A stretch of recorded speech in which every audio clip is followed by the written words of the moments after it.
राधा स्वामी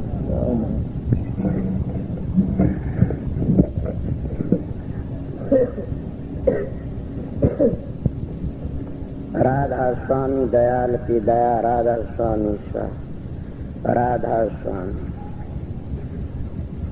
प्रेमियों, सत्संगियों, माता और बहनों, जितने सत्संगी सत्संग आए हुए सो शांति तो सुनते रहे। शब्द इन तीन गाए हैं। दो शब्द पहले रूप सुन के गाए और ये शब्द कबीर साहब का है। इस शब्द का 32 कड़ी का शब्द है। जो का तू अगर कोई निर्णय करना चाहो तो बहुत टाइम लगेगा। मैं थोड़ी सी मिसाल दूंगा इसकी। ये शब्द उनके लिए से जिन अपने घर पहुंचना से, जिन अपनी बात की पुष्टि करनी है। ये कबीर साहब का शब्द है कि ये छोटी मोटी वस्तु का नहीं है। जिनको पूर्ण पुरुष कहते हैं, चारों युगों का संत कहते हैं। अब जिनका ये शब्द बनाया कर उनके अनुयायी अगर इस शब्द का अर्थ कर दें तो क्या कहना समझ। मेरे को कोई मिला ही नहीं है तो कोई अपने गुरु ने लेके आ जाए इसका शब्द कर दें। बोले ये भी राधा स्वामी मत वाले भी कबीर पंथी है, दादू वाले से वह भी कबीर पंथी है, नानक साहब के वह भी कबीर पंथी। पंथ कहते रास्ते को और कबीर कहते काया वीर को। कोई कबीर और कोई मानस लुगाई का नाम नहीं। राधा स्वामी भी कोई मानस लुगाई का नाम नहीं है न। जैसे हमारे सनातनी भाई कहते हैं कि आत्मा ने परमात्मा तो मिला ले, इसी तरह है कबीर साहब उसी का नाम से के काया वीर। काया वीर कौन है? इसको चेतन रखने वाली शक्ति ही वो शब्द है।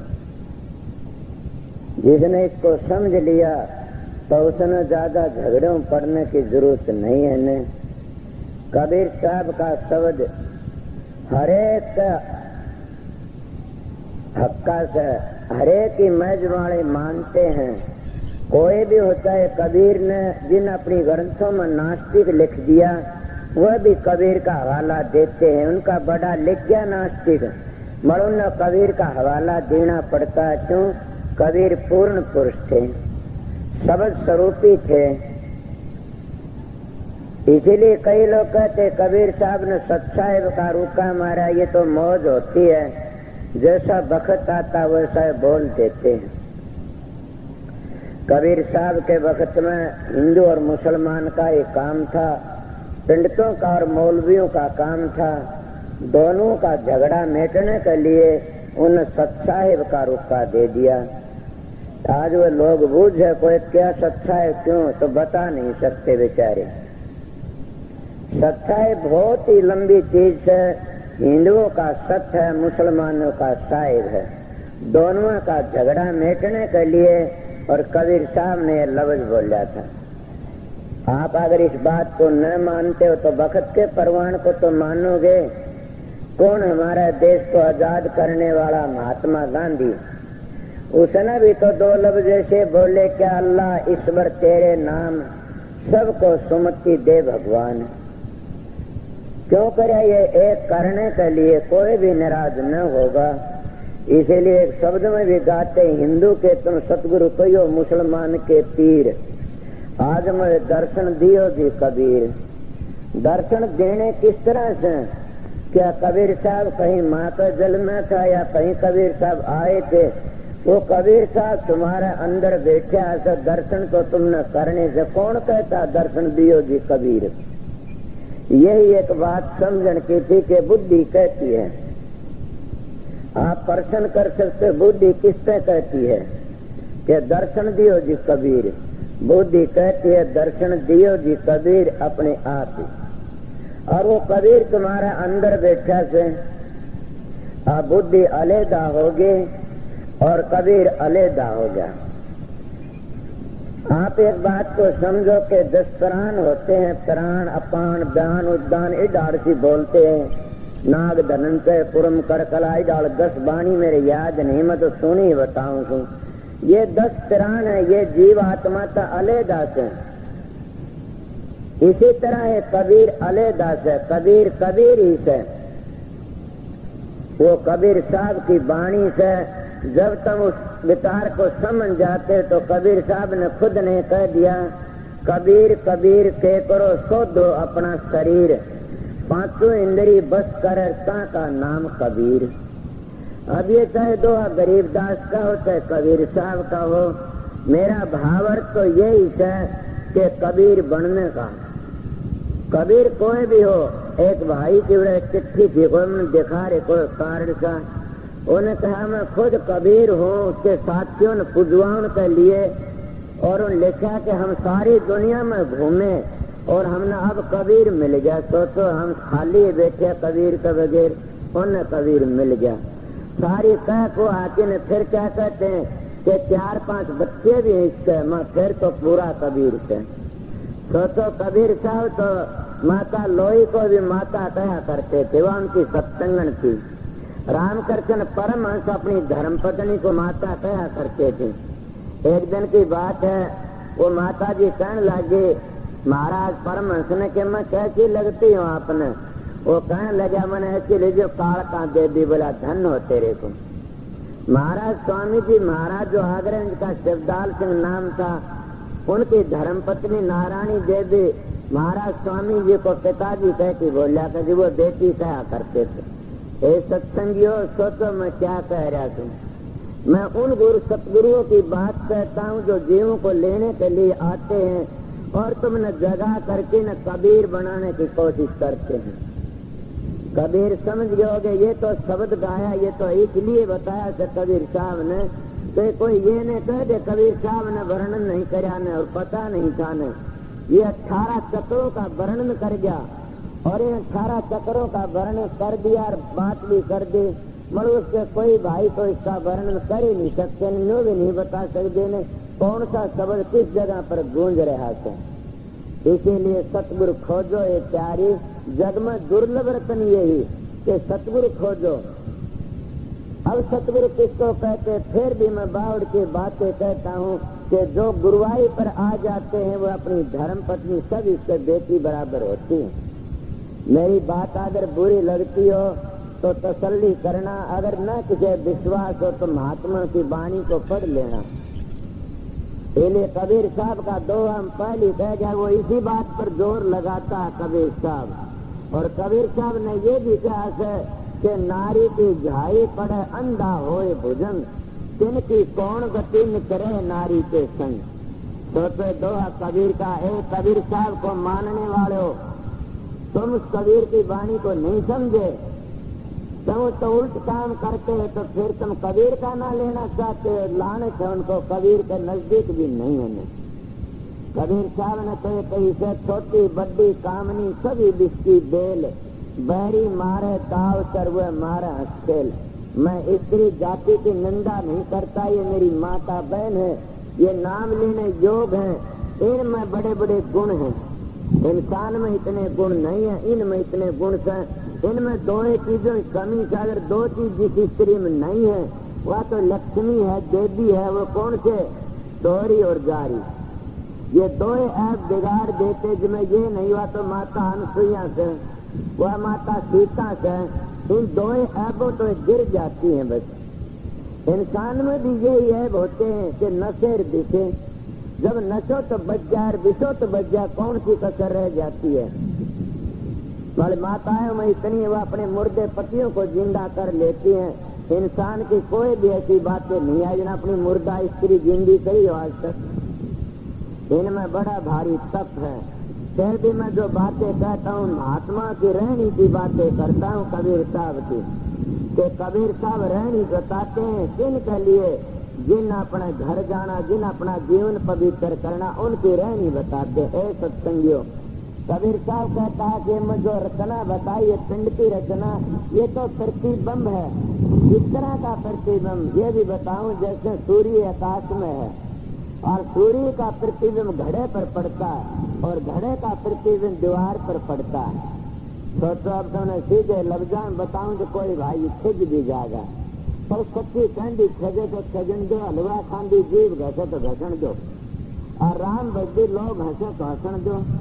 प्रतिबिंब कहाँ पड़ता है और वो सूर्य कहाँ है ये भी सुनो कि सूर्य तो छठे चक्कर के ऊपर नहीं है तो और भी ऊपर से कहाँ है कि सूर्य तो असली पूछा जाए तो 100 अंक ऊपर से, उस 100 अंक ऊपर सूर्य का प्रतिबिंब पड़ता है तो हम सतपुरुष कहते हैं, अकाल पुरुष कहते हैं, राधा स्वामी दयाल कहते हैं। उसका प्रतिबिंब किस पड़ता है कि ब्रह्मांड में, और ब्रह्मांड में जो वेद बने हैं, शास्त्र पुराण बने, ये भी आपने पता है कि चारों वेद चारों अंतःकरण से बने थे। सीधे लफ्जा में मैं की बातें याद भी नहीं, फिर भी सुना के ऋग वेद है ये तो चित्त बना से, और क्या श्याम वेद है ये मन से बना से, कौन श्याम वेद फिर यजुर्वेद है वो बुद्धि से बना से, और फिर यजुर्वेद है वो किससे बना से, अहंकार से बना से। और ये चारों के चारों बंधे हुए से इनका निर्णय करना भी क्या, तो ये क्या कि जो प्रतिबिंब पड़ता उसको हम धर्म कहते हैं, उस सूर्य का प्रतिबिंब पड़ता है उसको धर्म कहा जाता है। समझो मैं क्या कह रहा हूँ, धर्म के स्थानों को हरेक समझ नहीं सकता न, और वेद धर्म का वर्णन करते हैं, आगे का वर्णन नहीं करते न। आगे वर्णन करते बैठे होगे वेदांत की पूछो, ये कबीर साहब की वाणी को सिद्ध करता हूँ और वो मेरी बातों को सिद्ध करता है कि मैं भी कई बार ऐसी बातें कहता हूँ, पर मैं पढ़ा लिखा नहीं हूँ, मैं तो एक ही अक्षर पढ़ा था कि राधा स्वामी राम ओम वाहे गुरु अकाल पुरुष सतनाम। और सतनाम वो एक है जो कभी भी काल में नहीं आता ने, सतनाम वो ही है कभी भी नकली नहीं है, जो का तू है वो घटता न को बढ़ता, वो सतनाम कौन सा को घटता न को बढ़ता, और सारी चीज बदली हो जाती है। 2 चीज बदली नहीं होती, कौन सी के रास्ते के कमल है कबीर साहब ने बने वो कोई बदली नहीं कर सकता ने, और रास्ते की धुनी है उनको कोई बदली नहीं कर सकता ने। ये मन मर्जी से करते हैं, इनको बेचारे ओछे गुरु मिले हैं और आप भी ओछे विचारों पेट के लिए अपना न्यारे न्यारे ढोंग बना देते हैं। अगर कोई ये प्रश्न करे कि राधा स्वामी नहीं बना न्यारा, ना गलत बातें से, राधा स्वामी नाम कुल मालिक का से बनावटी बातें नहीं है, टकसाली है, और टकसाली नाम वो ही होता है जो क्या वो सारी दुनिया इससे सारा जीती है, वो टकसाली शब्द है, सारी दुनिया की जान है। मैं आपको बात कर रहा था क्या कि वो प्रतिबिंब सूर्य का प्रतिबिंब कहाँ पड़ा कि सतलोक से नीचे आने की सत्संगी अब समझ जाएंगे, सतलोक से नीचे धर्म का देश है, वहां पर आने के इसका प्रतिबिंब पड़ गया, और वो प्रतिबिंब कर घड़े की को प्रतिबिंब घड़े पर पड़ा, जैसे यो घड़ा समझ लो, इसका प्रतिबिंब दीवार पर पड़ गया, और दीवार क्या कि छठे चक्कर का नीचे दीवार पानी जाओ, ये नीचा प्रतिबिंब का प्रतिबिंब, और हम प्रतिबिंब के प्रतिबिंब को उस प्रतिबिंब की पूजा करते हैं। अब आप कहोगे क्या आप सबका खंडन करते, ना गलत बातें, जैसा जिसको मिलता है, जैसा जिसका भाव होता है उसको फल जरूर ही मिलता है। अगर तुम देवी देवता उसका ही फल मिलेगा, माओ धोख के उसका ही फल मिलेगा, तुम्हारी मर्जी किस दिन धोकोगे उसका फल जरूर भी मिलेगा। मन में मुक्ति की बातें कहता, मुक्ति तो नाम में से, और नाम तो चौथे लोक में रहता है। इसीलिए हम इन मंजली चलते हैं, जो कबीर साहब ने कहा ये पिंड की बातें कही से, ये ब्रह्मंड की कही से, और वो पार ब्रह्म में ले जाए इस मंजिल को। मैं वही बात बता रहा, जैसे सूर्य आसमान में उसका प्रतिबिंब घड़े पर पड़ गया, वो सूर्य कहाँ है, वो तो सतलोक में है, सतखंड में है, या राधा स्वामी धाम में है, और सूर्य का प्रतिबिंब कड़े पड़ा घड़े पर पड़ा, वो घड़ा कहाँ है, वो सतलोक का नीचे और छठे चक्कर का ऊपर बीच में वो पिंड है, वो घड़ा है, उस घड़े पर उसका प्रतिबिंब पड़ गया सूर्य का, और वो सूर्य का प्रतिबिंब दीवार पर पड़ा हुआ, दीवार कौन से छठे चक्कर का नीचे, इसको महात्मा कब्रस्तान कहते हैं, और कब्र को खोदने तो मुर्दे लकड़ते, हाडियां लकड़ती हैं, कब्र खोदन में और कुछ नहीं लकड़ता न। इसीलिए छठे चक्कर पर नीचे की भक्ति से या कब्रस्तान कब्र खोदना से, इस तो ऊपर की भक्ति से। वो अब ये शब्द में कह रहा था, डाकनी सांकनी बहुत चलकार है। वो कौन है डाकनी सांकनी? जब आगे चलते हैं उनको क्या रिद्धियां सिद्धियां पीछे पड़ जाती हैं। और ये आपने सुना भी होगा, एक महात्मा ने कही से 8 सिद्धि 9 निधि की अटक न माने, आगे कदम बढ़ावे सब कोई राम भगत गत पावे। के डाकनी सांकनी कौन है? 8 सिद्धि है 9 निधि है, और ये काल माया में फंसा लेती है, जीव को आगे लकड़ नहीं देती ने। किसों फंसाया? वहाँ घड़े के सूर्य का प्रतिबिंब जो पड़ा घड़े उसमें फंस जाते हैं। और उन फंसते ने वो भाई क्या कहते हैं कि नेति नेति वेद पुकारा, ये भी कह जाते और भी आगे। पर अगली बात को बूझना चाहता है कोई तो अपनी बड़ी छोटी होने के लिए रोड़े रोड़ा देते हैं और उन जीवा का काज कर देते हैं ये लोग। इसीलिए वो बेचारे रह जाते हैं। कबीर साहब ने बड़ा ऊंचा शब्द कहा, पर इस शब्द का उनके प्रेमियों तो बूझा जाए, बेचारे घबरा जाते हैं, वो असलियत अर्थ नहीं लगा सकते न। मगर महात्मा सारे इशारा कर करके गए। कबीर साहब ने 32 कड़ी सब में कह दिया, स्वामी जी ने जातनामा सब में कह दिया, गरीबदास जी महाराज ने ब्रह्म देवी सब में कह दिया। समझे? इसीलिए एक परमानंद महात्मा है, उसने क्या कहा कि सातु रंग नरक दादा, उसमें सारा सब में कह दिया। मगर उसके अनुयायी आज है दे दड़े को कि कहता उसका अर्थ नहीं कर सकते न। क्यों? बेचारे नीचे फंस गए, बाहर मुखी बन गए। बाहर मुखी बन गया क्या? राधा स्वामी मताड़े भी बाहर मुखी बनते आ रहे थे, कमाई तो करते नहीं न। फिर बेचारे गद्दी के गुरु बनकी न बाहर मुखी बन जाते, जो उनके दारे के निंदक होते हुए बाहर लकड़ते न और फंसाते जाते हैं। जैसे पिटारी में मुर्गी को रोक दो और मुर्गी उसमें आ जाती है। असलियत को पूछना बड़ा मुश्किल है। वह पाप खरीद लेते हैं, क्या वो सारे जीवों को शांति मिल जाती है आखिरी वक्त में? ये मैं सामने कहा था, विश्वास की बातें है, घर वो बड़ी दूर है। पर ये बात है कि सच्चा मानस एक भी मिल जाए तब भी अच्छा है। मैं राधा स्वामी मताड़े मंदिर में बताता हूँ, उस मत का ये नहीं मैं बंद रहा हूँ, मैं तो सच्चाई का गायक सर सच्चाई वहां से आप लोगों बताना शुरू करा और सच्चाई को मानता हूँ। सब मैं जो सच्चाई मिलती हुआ देख लो। क्या बता, ये बेचारे कई नाम देते हैं तो 5 धुनी नहीं बताते न। सीधा कह राधा स्वामी धाम में जाओ, अरे पगला किस तरह जाएंगे? रास्ते का मार्ग तो बता दे। बेचारे बैठ ने जाना से पूर्व में चले गए, उत्तर तो मारे गए न बेचारे, सारी जिंदगी मार भागे भागे हान लेंगे। इसीलिए उनको 5 धुनी नहीं बताते ने।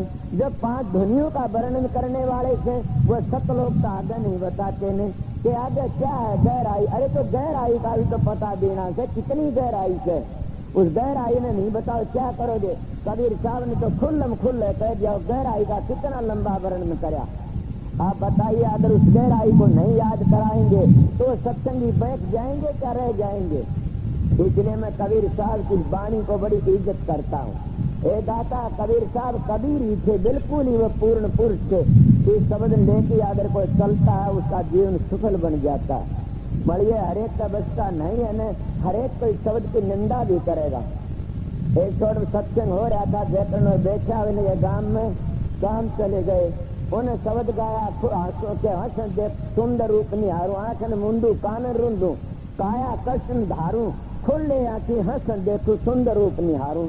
पहले तो उनका अर्थ होने लगा, उनके अनुयायी ने कराया तो बोला कबीर साहब देखे के बातें देख रहा था, उन्हें इसका अर्थ लगा कि मैं हंस देखता नू देखता। मैं महाराज शब्द का अर्थ का अनर्थ ना करो न।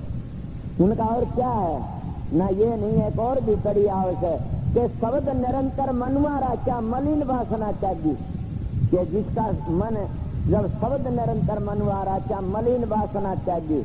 उठे बैठे फिर सहज ताली लागी कि जिसका शब्द में मन लाग गया उसे और जरूरत नहीं रहती, न और चीजों को समझता, वो सीधा अपना काम कर जाता। मेरा सत्संग सही हरेक का बसता नहीं है न। ये बात जरूर है कि जो समझ गए उन झगड़े में पड़ने की जरूरत नहीं, न को और चीज खरीदने की जरूरत नहीं, एक ही चीज काफी है। जैसे कबीर ने कहा था काल काग है, काल महाराज बोला मैं 12 पन चलाऊंगा और बंदी छोड़ को आऊंगा।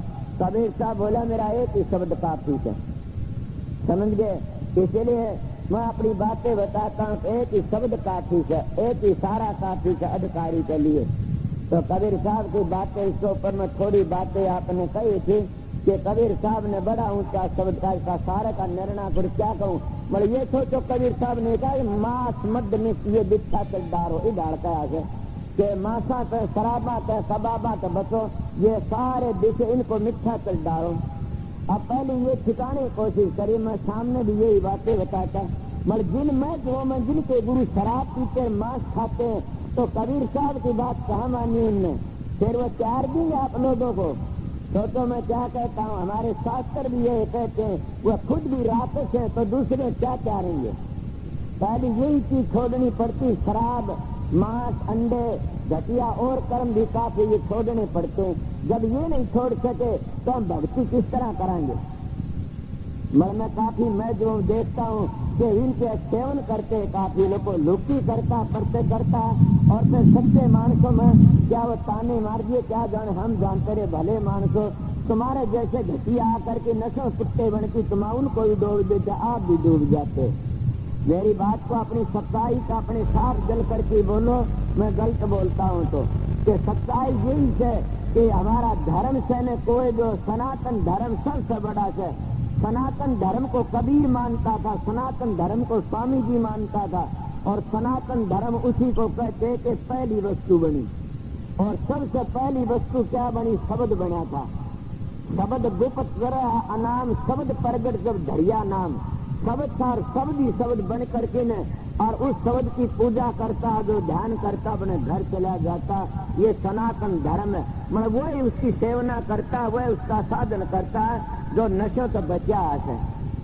स्वामी जी कहते विषयन से जो रहे उदासा, परमार्थ की जामन आशा, धन संतान परितन जाकर खोज फिर साध गुरु जाज केवल महात्मा तलाश करते फिरते अभ्यास करते हैं, इसलिए वो अपना काम पूरा करके जाता है। प्रेमी और कबीर साहब का शब्द था, आप लोग समझ गए हो गए। इसने 3 वर्णन कर दिए कि एक ब्रह्मंड का, पार ब्रह्म का, एक ब्रह्मंड का, एक पिंड का, और इन तीनों में से फिर 4 हिस्से बनाए जाते हैं कुछ को ले लेते हैं, इसीलिए उसको चौथा लोक कह देते। 3 गुण थलेदा काट लेते हैं, इसलिए चौथा लोक बना लेते हैं। ये कोई बनावटी बात नहीं, असली बात है। और कबीर साहब जो कहा जो कि सभी संतों ने यही कहा, मगर अपनी चाल को भूल गए। और बल्कि और बता दे कोई नुकंडा हो कि हमारे शास्त्रों में भी ऐसी बातें आती हैं, बड़ी बड़ी बातें आती हैं, हम उन बातों में भूल जाते हैं और आगे को कहा तो उसके मुंह में कुल्ला ठोक देते हैं। बल्कि जो अभ्यासी तो है नहीं ने, वो बातचीत ज्ञानी है, बातचीत ज्ञानी अपने बातचीत ज्ञान में वो जाकर के जीवन राख लेते हैं। पहले बेचारे करें तो क्या करें। मेरे पास में एक प्रेमी कहने लगा के भागवत का सप्ताह को सुनने से मुक्ति हो जाती है। मैं सप्ताह की निंदा नहीं, सप्ताह की बढ़ाई करके बताई, यही तो बात है कबीर साहब। तो क्या था, मैं भी कहता हूँ सप्ताह एक बार भी कोई सुन ले उसकी 7 पीढ़ी मोक्ष में चली जाती है। मैं कई लोग बता दे उन्हें सप्ताह 2-3 बार सुनी पागल करते, अब उनका मन ही नहीं थे। कैसे नहीं सप्ताह किसने सुनी थी?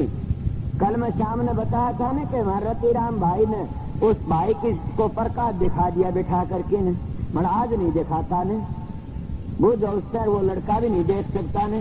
यही एक बात थी सप्ताह। सप्ताह सुनाने वाला कौन था? सुखदेव जी। और सप्ताह सुनने वाला कौन था? राजा परीक्षित। अब और की तो मुक्ति नहीं हुई ना, कोई हुई हो तो बताइए दिखाएं। राजा परीक्षित की मुक्ति सुनने वाले कितने थे? बेनावाजी महाराज पुराना मानस से तने बातें सुनी, बता कितने थे सुनने वाले? महात्मा बड़े बैठे हुए थे न सप्ताह सुननी है, फिर भी औरों की मुक्ति नहीं हुई न।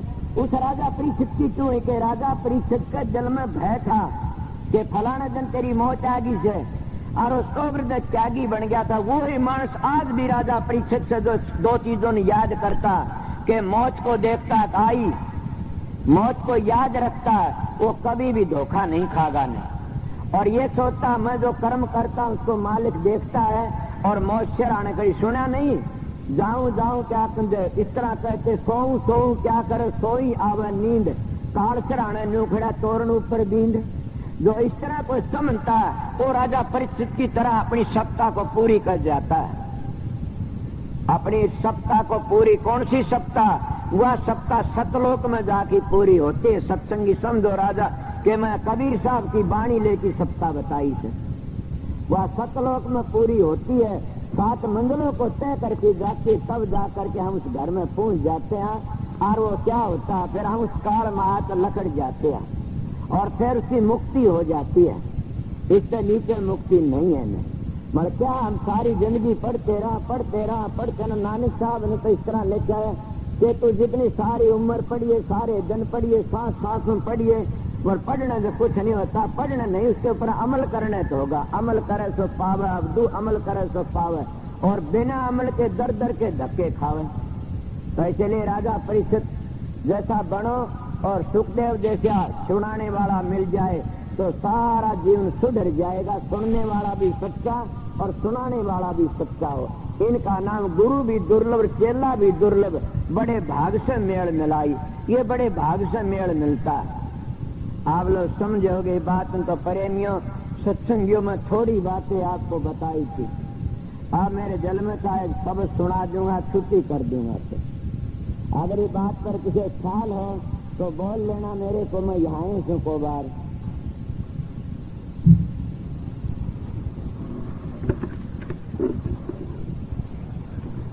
मरिए बहुत करड़ा काम सर, बहुत नरम भी सर, सहज भी सर।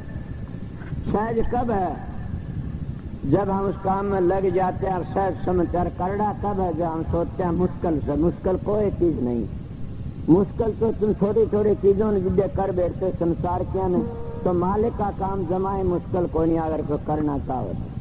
मरिए सामने बताया था वही बात अब कहता हूँ कि पहले अपने शरीर के बगैर कभी भी काम नहीं चलेगा। ने जिसका घर पवित्र है तो धूप खेने का मजा, इसका घर अपवित्र है तो कितनी धूप के बदबू थोड़ी लकड़े। मिसाल नहीं दी मैं, कई बार मिसाल दिया। किसी खेत गांव में कुआ था और कुएं में को कुत्ता पड़ गया। गांव वाले कहने लगे भाई पानी तो छिड़ गया। बोला पानी तोड़ दो।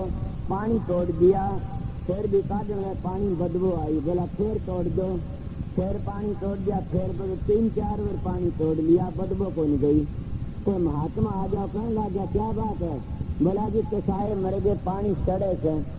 बोला तोड़ दो पानी। बोला पानी हमने तोड़ दिया। बोला क्या पड़ा? बोला कुत्ता वो काट दिया। बोला ना। तो बोला करंट काट दे देना, पानी भाई सड़ेगा। इसलिए 2 रूपी करंट जिसके भीतर में पड़ा है इतना भक्ति नहीं कर सकता। न उन्हें महत्व के झगड़े करेगा, वो जाति के झगड़े करेगा, कौमों के झगड़े करेगा, बता दिया ताने मारेगा, इस तरह की बातें करा कि उसके जल में भीतर में 2 का करंट पड़ा थी। वो करंट नहीं लकड़दा, इतने भक्ति नहीं हो सकती। इसीलिए कहते हृदय जमी का साफ करो, प्रेम के जल पर शीत जुगत कर रखना, सतगुरु दे दे बीज जुगत कर रखना। तो इसीलिए जुगत कर रखना ये इन पवित्र रहो।